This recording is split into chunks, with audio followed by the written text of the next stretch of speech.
It's Mike's Daily Podcast. Welcome to FF episode 2853, 2853 here in Mike's Daily Podcast. Cafe Anyway, somewhere in Podcastro Valentino. How we doing? Are we dancing around or are we fooling around? Are we doing this thing where we buy some bread and we check out, do an experiment and see what we did? Let's see. America's grocery store bread aisles. Mike's Daily Podcast. Are marvels of modern culinary engineering. This according to the Wall Street Journal. Mike's They have a shelf life Daily that typically runs Podcast. at least 2 weeks Yeah! from the day that they emerge from the oven. Sliced, bagged, and sealed with mechanically placed clips, the Wonder and Pepperidge Farm loaves in one supermarket match those sold in another hundreds of miles away. Their low cost and reliable quality is the result of decades of refinement of industrial baking processes and ingredients like monoglycerides and datum added to strengthen dough and stave off staleness. This article from Jesse Newman called "We Bought This Bread in April, It Still Looks Fine." Well, amazing. Those same ingredients are among the ones that have landed packaged bread in the middle of a fraught debate over ultra-processed foods. The people I know that I've discovered in my life, they've decided to go with the most unprocessed diet as possible. Because when you get to my age and you've eaten so many boxes of Ritz crackers, so many chips, so much processed everything from ice cream to the drinks, the sodas, everything, you realize the further you get away from that, the better you feel and the better your body responds. And here's today's podcast picture. You're healthier. So, ultra-processed foods. The podcast picture today is not of ultra-processed foods, but nature and the natural. And nature over there off of Skyline Boulevard, up above San Mateo, San Carlos, that area in between the bay and the Pacific Ocean on a beautiful drive that I took recently. So see that picture at mikesdailypodcast.com. My lovely lady friend and I were driving up the roads there, and we so wished that we had this guy with us, the late great Basil the Boxer. He would have enjoyed that drive. In fact, I think I did do it with him once years ago, but yeah. So see that picture at mikesdailypodcast.com. And the last podcast picture on the FFF episode called, what was it called? Shoes. FF episode 2852. It had a picture of him, so you can see him at mikesdailypodcast.com as well. Yay, Basil. Okay, I just have to say, someone I know, she lost her dog last week. Had only had the dog for a couple of years. The dog was only about 6 years old. And the vet and everybody there at the hospital could not figure out what was wrong with him, and he passed away. And she's devastated. Everybody at work is devastated and feels bad for her. And you know what? It's interesting because the next day, because she's in radio, she does a remote from a place that adopts dogs. You can go there to adopt a dog, a foster dog, rescue dogs. Because I think in California you can't get dogs from breeders anymore, which is an absolutely fantastic thing. That should have been done eons ago. So I don't know, as of this recording, if she has gotten a new dog, but it is tough. I needed to mourn Basil for years. And I'm coming up on the anniversary in the month of July. So it's tough. It's tough to lose a dog. And my point is, at some point, though, I will need to adopt a new dog. And work is a little crazy right now. I don't think I could have a dog, but my lovely lady friend and I have this discussion over and over again. You've heard me talk about it. So we'll see someday. But there are dogs that need your love. They need to be adopted. Just remember that they are waiting for you, and you will make a dog, an animal, very happy, and they will make you very happy in life. So that little bit wanted to pass along to you. And they love bread. Some of them do anyway. I don't know if that's the best diet for them. But yes, some ingredients, and you shouldn't give them ultra-processed foods. Ick. Though I think that's what's in those dog biscuits. So the term has no universally agreed upon definition. Wow shuts wow. My mom used to call me Shuts. But it is applied to many potato chips, cookies, and frozen pizzas, and lots of seemingly more virtuous foods like soups, cereals, and packaged breads. Ultra-processed generally refers to mass-produced foods made with ingredients you wouldn't find in a typical home kitchen. That's right, mass-produced foods with ingredients you wouldn't find in a typical kitchen. Might rip someone a new one. Particularly my kitchen. Particularly, hey, get the basics for your kitchen is what I'm ripping myself about. But you need the seasonings, the basic seasonings, and not just salt. Try and stay away from salt as much as you can, because it's already in everything that you get at the market that's processed. But if you want to stay away from processed, you need some flour to make your things, some things. First of all, I just want to thank everyone for joining us here on this show. This is great. You want to have some oils that are not bad for you. Look up oils that are healthy oils. They say olive oil is healthy, but then there's some that are like, what is it? Is it canola or vegetable that has less... The nosebleed section. Less saturated fats. That's what we find in the Newsbleed section here at Mike's Daily Podcast. For your entertainment, the one, the only, Mike Matthews. Thank you. Yes. So that's what they say here. It's stuff you wouldn't find in your kitchen. What you need in your kitchen are the basics. And I don't know which exactly the best oil to get, but yeah, you want to stay away from the saturated fats. Most are made with whole foods that have been broken down and chemically modified, and they often include ingredients designed to boost a food's color, flavor, or texture. That is processed foods. Diets high in ultra-processed foods have been linked to health problems like type 2 diabetes, obesity.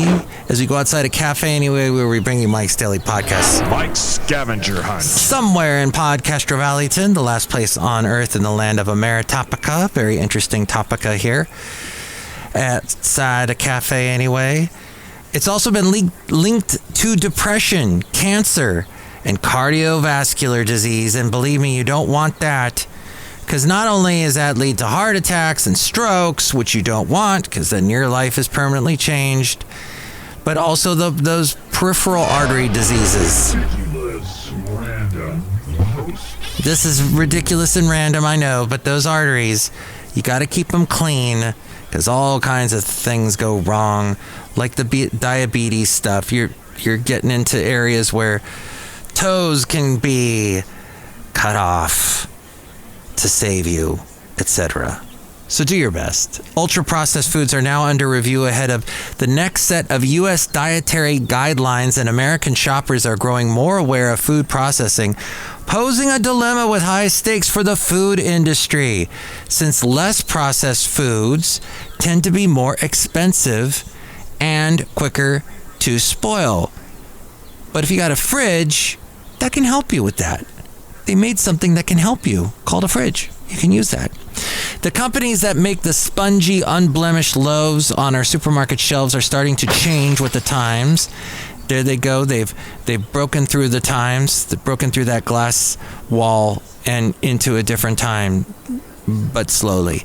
Some bread makers are switching to natural mold inhibitors, using new modeling tools to predict how long their products can stay fresh. Others are increasingly swapping enzymes into their recipes in place of chemical additives That is a change that could sidestep parts of the debate over ultra-processed foods, because now you're doing something somewhat natural there, an enzyme. For bakers like Jim Betts, owner of Bluegrass Baking Company in Lexington, Kentucky, most packaged bread is a far cry from the food that has been sustaining humanity for at least 10,000 years. His artisan loaves... What in the world is that about? Well, this is what it's about. They start from 4 basic ingredients: flour, water, salt, and a 100-year-old sourdough starter passed down by Bet's mom. Bluegrass employees then begin mixing these ingredients before the rest of the city wakes and working them into heavy blobs of dough that rise for 24 hours before being hand-shaped, scored, and fed into an oven. And let's see, in 1890, some 90% of U.S. bread was made in homes. That's right. 90% of the bread made in the U.S. was made at home. I can't even... My lovely lady friend the other day was like, we should make bread. News random. That's random. This girl I watch on YouTube, she makes bread. We can make bread. Let's make focaccia. And I'm like, you've got to be kidding me. But I guess it can be done. And then there were just 10% small urban bakeries making bread. By 1930, that had flipped. The bread slicer had just been invented and taking the nation by storm, so much so that the myriad of human achievements since then have been compared to it. Yes, the greatest thing since sliced bread. That's where that comes from. Isn't that interesting? It's pretty interesting. So now, industrially produced loaves became central to the American diet, and that's the rest. Everybody's eating sandwiches and the whole... Oh, yeah, then there's the whole... Federal regulators have tasked an advisory committee with reviewing evidence surrounding ultra-processed foods in the run-up to the nation's next dietary guidelines. The every 5 years advice that the government gives on what Americans should eat. Ultra-processed foods have been the subject of recent Senate hearings. In a survey... The Encyclopedia in Sanica. I see here in the survey in Encyclopedia in Sanica. This survey in March by market research firm Mintel said that 20% of U.S. adults said a healthy diet can't include any processed foods. No soft drinks, no chips. When it comes to bread, nutrition researchers say the industry needs to both eliminate harmful additives and figure out how to use more intact whole grains. That whole grain bread thing. Matthew's News. That label that I bring you this news is often misused. White breads use refined grains, which are stripped of the helpful bran and the germ, leaving just the starchy endosperm. Yes, it's called an endosperm, and it's starchy, not so good for you. But even whole grain loaves often use grains that also have been split apart and reconstituted, and that reduces their health benefits. That's why you got to try and find the stuff. Oh yeah, yeah. That ain't splitting that wheat germ. So anyway, Café Anyway, all that fascinating stuff. Baloney. Hey, we're outside of Café Anyway, somewhere in Podcaster Valley, the last place on earth, and look who is here. Hi, Mark. It's Benita the rodeo queen. How y'all doing? I brought my horse dinner. It's a disgruntled fiddle player. Tell you what? All that stuff's a bunch of hoo-ha. Bread is the best thing ever. I eat all kinds of bread, but my favorite is white bread because it has that wonderful, delicious flavor to it. White bread has no flavor at all. No, it's good. I can eat white bread all day. It's blah. It's just like, eh. No, I eat it constantly. I'm always eating bread. Oh. But if you get offended, that's the way the cookie crumbles. No. You know, I'm going to ever so subtly change the topic. You go right ahead. I'm going to talk about this, what's his name? LeBron James. You may have heard of him. Despite the NBA draft approaching, has it already passed? The LA Lakers trying to find a new head coach. Let's see. This may be dated. The podcast initiated by LeBron James, star of the Lakers, and NBA commentator JJ Redick in March stirred up controversy. ESPN's Stephen A. Smith shared that many coaches across the NBA expressed dissatisfaction with James and Redick's podcast, blaming a podcast for negatively affecting Darvin Ham, former head coach of the Lakers. See? Podcasts. They have a whole influence. Not this one. And Apple has detailed how Apple Podcast transcripts came to be. Yes, Apple Podcast. I don't think I've even begun to do that yet. Though I don't know how well you could read what the audio words coming out of my mouth will. I don't know how that translates to paper. In March, Apple rolled out its new podcast transcription feature as part of a major update to iOS 17.4. Aren't they on iOS 18? Now, the tech giant spent years refining this tool before introducing it to the public. Many people with hearing issues find closed caption invaluable when consuming media like movies or music. However, they have felt excluded from the podcast trend until now because of such features were unavailable.